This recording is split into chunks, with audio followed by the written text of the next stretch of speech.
আমার প্রিয় ছাত্রছাত্রীবৃন্দ, কাজী নজরুল ইউনিভার্সিটির অন্তর্গত বিভিন্ন কলেজে যে সমস্ত ছাত্রছাত্রী সেকেন্ড সেমিস্টারে পড়াশোনা করছো এবং তোমাদের বেঙ্গলি মেজর পেপার রয়েছে, তোমাদের জন্য এই ভিডিওটি অবশ্যই ভিডিওটি শেষ পর্যন্ত দেখবে, কোনো রকমের স্কিপ করবে না, তাহলে তোমাদেরই প্রয়োজনীয় ইনফরমেশান তোমরা জানতে পারবে না।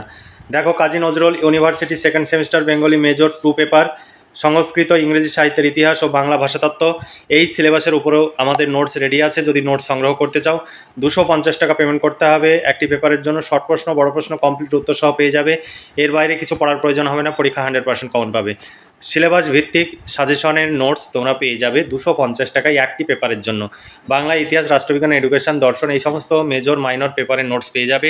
প্রয়োজন হলে আজই নিচে দেওয়া হোয়াটসঅ্যাপ নম্বরে যোগাযোগ করে নোটসগুলো সংগ্রহ করে নিতে পারো।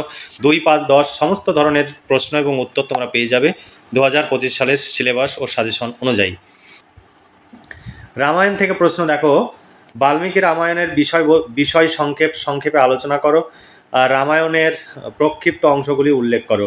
2 নম্বর, রামায়ণ রচনায় বাল্মীকির কবি প্রতিভা পরিচয় দাও। 3 নম্বর, বাংলা সাহিত্যে রামায়ণের প্রভাব বা গুরুত্ব সম্পর্কে আলোচনা করো। মহাভারত থেকে তোমাদের প্রশ্ন, মহাভারত রচনায় ব্যাসের কৃতিত্ব বা কবি প্রতিভার পরিচয় দাও। তারপরে প্রশ্ন, বাংলা সাহিত্যে মহাভারতের প্রভাব আলোচনা করো। রামায়ণ ও মহাভারতের প্রাচীনত্বের পক্ষে যুক্তি দাও। অর্থাৎ রামায়ণ ও মহাভারতের মধ্যে কোনটি প্রাচীন, তার সপক্ষে যুক্তি দাও। জয়দেব থেকে প্রশ্ন, বাণভট্টের শ্রেষ্ঠ রচনা কোনটি, কেন তা বিচার করো। অথবা বাণভট্ট রচিত কাদম্বরী গ্রন্থের উপরে একটি টিকা লেখো। তারপর প্রশ্ন, গীতিকাব্য হিসাবে জয়দেবের গীতগোবিন্দ এর সার্থকতা বিচার করো এবং বাংলা সাহিত্যে তার প্রভাব আলোচনা করো। এখানে আরও অথবা প্রশ্ন রয়েছে। এরপরের প্রশ্ন, কালিদাস থেকে কালিদাসের নাট্য প্রতিভার বিশিষ্টতার দিকগুলি আলোচনা করো। অথবা এক দৃশ্যকাব্য রচনায় কালিদাসের কৃতিত্ব নিরূপণ করো। স্বপ্ন বাসবা দত্তার নাটক সম্পর্কে সংক্ষেপে আলোচনা করো। সংস্কৃত কাব্য সাহিত্যে কালিদাসের কৃতিত্ব বিচার করো। বাংলা কাব্যে কালিদাসের প্রভাব সম্পর্কে আলোচনা করো। এখানে আরও অথবা রয়েছে। মেঘদূত সম্পর্কে একটি সংক্ষিপ্ত টিকা লেখো। শূদ্রক থেকে প্রশ্ন, মৃচ্ছকটিক নাটক সম্পর্কে সংক্ষেপে আলোচনা করো। অথবা শূদ্রকের মৃচ্ছকটিক নাটকের অভিনবত্বের দিকগুলি বিচার করো। এই যে সমস্ত প্রশ্ন দেখছো, এই সমস্ত প্রশ্নের উত্তর তোমরা পেয়ে যাবে। 250 টাকা পেমেন্ট করতে হবে। এর সঙ্গে শর্ট প্রশ্নের উত্তরের পিডিএফ কপিও তোমরা পেয়ে যাবে। অর্থাৎ শর্ট প্রশ্ন, বড় প্রশ্ন, কমপ্লিট উত্তর সহ পেয়ে যাবে। এখানে বড় প্রশ্নের প্রশ্নগুলো আমরা দেখাতে পাচ্ছি, শর্ট প্রশ্নগুলো দেখানো সম্ভব নয়। এই সিলেবাস অনুযায়ী তোমরা শর্ট প্রশ্ন সুন্দর করে পেয়ে যাবে, তার সঙ্গে মডেল প্রশ্ন পেয়ে যাবে। অর্থাৎ যে ধরনের প্রশ্ন হতে পারে সেই প্রশ্নের উত্তর এবং প্রশ্নও পেয়ে যাবে। তারপরে ইংরেজি সাহিত্যে চসারের অবদান আলোচনা করো। তারপরে দেখো, ক্যান্টারবেরি টেলস গ্রন্থ সম্পর্কে আলোচনা করো। ট্র্যাজেডি রচয়িতা হিসাবে শেক্সপিয়ারের কৃতিত্ব বিচার করো। তারপরে প্রশ্ন, কমেডি নাটকে শেক্সপিয়ারের অবদান আলোচনা করো। বাংলা নাটকে শেক্সপিয়ারের প্রভাব আলোচনা করো। ইংরেজি কাব্য সাহিত্যে শেলির অবদান আলোচনা করো বা পিপি শেলির কাব্য বৈশিষ্ট্য সংক্ষেপে লেখো। 6 নম্বর প্রশ্ন, টি.এস. এলিয়টের কাব্য বৈশিষ্ট্য উল্লেখ করো। অথবা টি.এস. এলিয়টের কবিতায় আধুনিক নগর জীবনের যে চিত্র দেখানো হয়েছে তার কাব্যিক তাৎপর্য ব্যাখ্যা করো। 7 নম্বর প্রশ্ন, ইংরেজি সাহিত্যের অন্যতম কবি এলিয়টের কাব্যকীর্তি বর্ণনা করো। বাংলা সাহিত্যে এলিয়টের প্রভাব কতটুকু আলোচনা করো। 8 নম্বর প্রশ্ন, চার্লস ডিকেন্সের উপন্যাস অবলম্বনে বাংলা তার বৈশিষ্ট্যগুলির মূল্যায়ন করে বাংলা সাহিত্যে তার প্রভাব আলোচনা করো। ওয়ার্ডসওয়ার্থের কবি প্রতিভা বা কবি বৈশিষ্ট্যর পরিচয় দিয়ে বাংলা সাহিত্যে তার প্রভাব আলোচনা করো। আরও অথবা রয়েছে প্রশ্ন। তারপরে প্রশ্ন দেখো, কবি কোলরিজের কবি কৃতিত্বের পরিচয় দাও। কবি কোলরিজের কাব্য বৈশিষ্ট্যের পরিচয় দাও। বাংলা সাহিত্যে কোলরিজের প্রভাব আলোচনা করো। ইংরেজি উপন্যাসে স্কটের অবদান আলোচনা করো। ইংরেজি সাহিত্যে বা উপন্যাসে টমাস হার্ডির বিশিষ্টতার পরিচয় দাও বা ঔপন্যাসিক প্রতিভার পরিচয় দাও। তারপর প্রশ্ন, বাংলা সাহিত্যে টমাস হার্ডির প্রভাব আলোচনা করো। ইংরেজি কাব্যে ইয়েটসের অবদান আলোচনা করো। অথবা ইংরেজি নাটকে ইয়েটসের অবদান আলোচনা করো। এই সমস্ত প্রশ্নের উত্তর পেয়ে যাবে। 250 টাকা পেমেন্ট করতে হবে। নিচে দেওয়া হোয়াটসঅ্যাপ নাম্বারটি PhonePe, Google pay, Paytm number, এই নাম্বারে পেমেন্ট করে পেমেন্টের অরিজিনাল রিসিভ কপিটি আমাদের এই হোয়াটসঅ্যাপ নাম্বারে পাঠাতে হবে এবং লিখে দিতে হবে Kazi Nazrul university, second semester, Bangla major. তাহলেই তোমাদের প্রশ্ন উত্তরের পিডিএফ কপি পাঠিয়ে দেওয়া হবে। আমরা অবশ্যই পেমেন্ট চেক করে নেব যে আমাদের পেমেন্ট রিসিভ হয়েছে কিনা। পেমেন্ট রিসিভ হলেই আমরা নোটস পাঠিয়ে দেবো। তোমাদের চিন্তার কোনো কারণ নেই, ভয়েরও কোনো কারণ নেই। তোমরা অরিজিনাল পেমেন্ট করলে নোটস পাবে না এমন হবে না।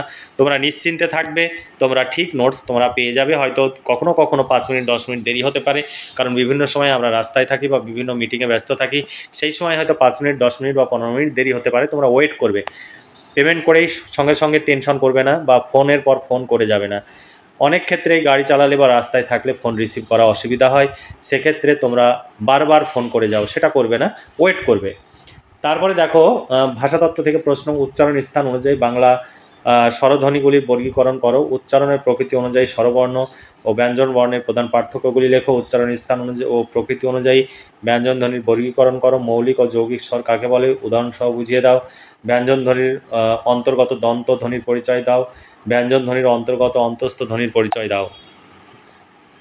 শব্দার্থ তত্ত্ব থেকে প্রশ্ন, শব্দার্থ পরিবর্তনের দুটি ধারা সম্পর্কে আলোচনা করো। অর্থের অবনতি বা অপকর্ষ বলতে কী বোঝো, দৃষ্টান্ত সহ আলোচনা করো। এরপরে দেখো বাংলা শব্দ ভাণ্ডার থেকে প্রশ্ন, বাংলা শব্দ ভাণ্ডারের উপর একটি সংক্ষিপ্ত টিকা লেখো অথবা শব্দ ভাণ্ডার কাকে বলে, বাংলা শব্দ ভাণ্ডারের উপাদানগুলি উদাহরণ সহ আলোচনা করো। তারপর প্রশ্ন, বাংলা শব্দ ভাণ্ডারকে প্রধান কটি ভাগে ভাগ করা যায়, সেইগুলি কী কী, তৎসম, অর্ধ তৎসম ও তদ্ভব বিষয়ে উদাহরণ সহ আলোচনা করো। এরপরে আরও অথবা প্রশ্ন রয়েছে, তোমরা দেখে নাও। আগন্তুক বা কৃতঋণ শব্দ সম্পর্কে সংক্ষেপে আলোচনা করো। বাংলা শব্দ ভাণ্ডার নবগঠিত শব্দ সম্পর্কে আলোচনা করো। তারপরে ধ্বনি পরিবর্তনের কারণ ধারা থেকে ধ্বনি পরিবর্তনের কয়টি ধারা ও কী কী, প্রত্যেক প্রকারের উদাহরণ সহযোগে আলোচনা করো। এখানে আরও অথবা প্রশ্ন রয়েছে, বিভিন্নভাবে পরীক্ষায় প্রশ্ন আসে, সেইগুলো অথবা আকারে তুলে ধরা রয়েছে। তারপর প্রশ্ন, ব্যাকরণে ঘোষীভবন অঘোষীভবন প্রক্রিয়া উদাহরণ সহ বুঝিয়ে দাও। বাংলা ব্যাকরণে ধ্বনি পরিবর্তনের কারণ আলোচনা করো। এরপরে বাংলা ভাষার উদ্ভব, ক্রমবিকাশ ও উপভাষা ও সাধুচলিত থেকে তোমাদের প্রশ্ন। 1 নম্বর, বাংলা ভাষার জন্ম ইতিহাসটি সংক্ষেপে আলোচনা করো বা বাংলা ভাষার উদ্ভব ও ক্রমবিকাশ সম্পর্কে আলোচনা করো। প্রাচীন বাংলা ভাষার ভাষাতাত্ত্বিক বৈশিষ্ট্য আলোচনা করো বা প্রাচীন বাংলা ভাষার ধ্বনিতাত্ত্বিক ও রূপতাত্ত্বিক বৈশিষ্ট্যগুলি আলোচনা করো। মধ্য বাংলা ভাষার ভাষাতাত্ত্বিক বৈশিষ্ট্য, ভাষাতাত্ত্বিক বৈশিষ্ট্য মানেই হচ্ছে ধ্বনিতাত্ত্বিক এবং রূপতাত্ত্বিক বৈশিষ্ট্য, দুটোই লিখতে হবে। এরপরে দেখো, আদি মধ্যযুগের বাংলা ভাষাতাত্ত্বিক বৈশিষ্ট্যগুলি আলোচনা করো। অন্তমধ্য বাংলার ভাষাতাত্ত্বিক বৈশিষ্ট্যগুলি আলোচনা করো বা ধ্বনিতাত্ত্বিক রূপতাত্ত্বিক বৈশিষ্ট্যগুলি আলোচনা করো। আধুনিক বাংলা ভাষার ভাষাতাত্ত্বিক বৈশিষ্ট্যগুলি লেখো। উপভাষা থেকে প্রশ্ন, উপভাষা কাকে বলে, উপভাষার বৈশিষ্ট্যগুলি লেখো বা উপভাষা কাকে বলে শ্রেণী বিভাগ করে যে কোনো এক প্রকার উপভাষার ভাষাতাত্ত্বিক বৈশিষ্ট্য লেখো। রাঢ়ী উপভাষার ধ্বনিতাত্ত্বিক রূপতাত্ত্বিক বৈশিষ্ট্যগুলি লেখো। বঙ্গালী উপভাষার ভাষাতাত্ত্বিক বৈশিষ্ট্য লেখো। বরেন্দ্রীয় কামরূপী উপভাষার ধ্বনিতাত্ত্বিক ও রূপতাত্ত্বিক বৈশিষ্ট্যগুলি লেখো। এরপরে দেখো, সাধু ও চলিত ভাষা থেকে প্রশ্ন, মান্য চলিত বাংলা ভাষা কি, মান্য চলিত বাংলা ভাষার বৈশিষ্ট্যগুলি উদাহরণ সহ লেখো বা চলিত ভাষা কাকে বলে, বাংলা চলিত ভাষার বৈশিষ্ট্যগুলি লেখো। সাধু ভাষা ও চলিত ভাষার মধ্যে পার্থক্যগুলি লেখো অথবা সাধু ভাষা কাকে বলে, সাধু ভাষার বৈশিষ্ট্যগুলি উদাহরণ সহ লেখো। এখানে পার্থক্য অংশটুকু পড়লেই দুটো যে ধরনের প্রশ্ন আসুক না কেন তোমরা লিখতে পারবে। যদি চলিত ভাষার সংজ্ঞা বৈশিষ্ট্য বলে তাহলে সেখান থেকে শুধু চলিত ভাষা অংশটুকু লিখবে, যদি সাধু ভাষা বলে তাহলে সাধু ভাষার উত্তরের অংশটুকু শুধু লিখবে। তাহলে তোমরা যদি এই সিলেবাস সাজেশান অনুযায়ী নোট সংগ্রহ করতে চাও 250 টাকা পেমেন্ট করতে হবে। যে প্রশ্নগুলো দেখলে সমস্ত প্রশ্নের উত্তর তোমরা পেয়ে যাবে 250 টাকায়। এর সঙ্গে শর্ট প্রশ্নের উত্তরও তোমরা পেয়ে যাবে। তাই দেরি না করে আজই নিচে দেওয়া হোয়াটসঅ্যাপ নম্বরে যোগাযোগ করো এবং নোটসগুলো সংগ্রহ করে নাও। আর আমাদের এই ভিডিওটি বেশি বেশি করে বন্ধুদের মধ্যে শেয়ার করবে, যাতে তোমার বন্ধুরাও জানতে পারে আমাদের সম্পর্কে এবং তারা আমাদের কাছ থেকে নোটস সংগ্রহ করতে পারে। আমাদের কাছে নোটস সংগ্রহ করলে তোমাদের অর্থ সময়ের সাশ্রয় হবে, কারণ এই নোটস সংগ্রহের জন্য তোমরা দূর দূরান্তে ছোটাছুটি করো এবং প্রচুর সময় ও অর্থ ব্যয় করো। তোমরা যেখানে যাও সেখানে হয়তো প্রতিদিন তুমি 5 থেকে 6 ঘন্টা তুমি সময় লস করছো, যাতায়াত সময় রয়েছে, সেখানে টিউশনির সময় রয়েছে।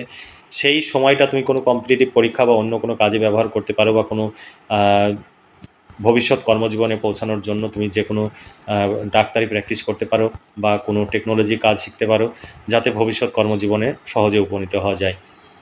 আর আমাদের কাছে নোট সংগ্রহ করে ঘরে বসে পড়াশোনা করে পরীক্ষার প্রস্তুতি নিতে পারো, কারণ এই নোট সংগ্রহ করার জন্যই তোমরা ছোটাছুটি করো এবং বিভিন্ন জায়গায় গিয়ে এই নোটসগুলোই বসে বসে লিখে আসো। তাহলে তুমি কেন এত সময় এবং অর্থ ব্যয় করবে? তাছাড়া তোমাদের যাতায়াত খরচ রয়েছে, টিফিন খরচ রয়েছে, তারপরে তুমি যেখানে পড়তে যাচ্ছ সেখানকার টিউশন ফিজ রয়েছে মান্থলি, তারপরে তুমি মাসে যদি 10 দিন যাও, সেই 10 দিনের সময়ের মূল্য কত? একদিনে যদি 5 থেকে 6 ঘন্টা তোমার সময় লস হয় বা 4 ঘন্টা সময় লস হয়, তার মূল্য কিন্তু সময়ের মূল্য, লেবার চার্জ যদি ধরো তাহলে 400 থেকে 500 টাকা।